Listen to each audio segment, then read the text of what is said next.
Good morning guys.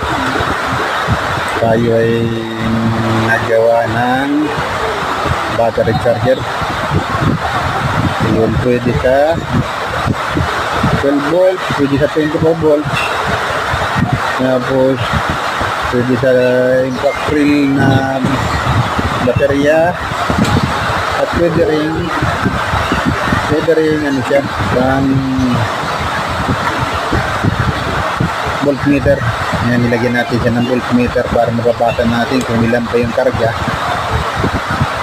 Yan, mababasa natin kung ilan yung karga nyan.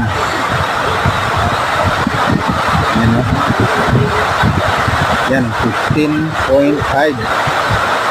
Baliktad lang, ay 15, 12.5. Baliktad niya, 12.5 yan. Hindi siya 15. Baliktad pala. Yan, okay na okay ang kanyang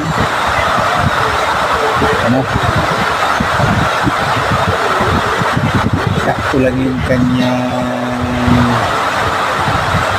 dito ay capacitor na nakalagay 1000 UF tapos 62 volts. Ayan, i-organize na lang natin ito.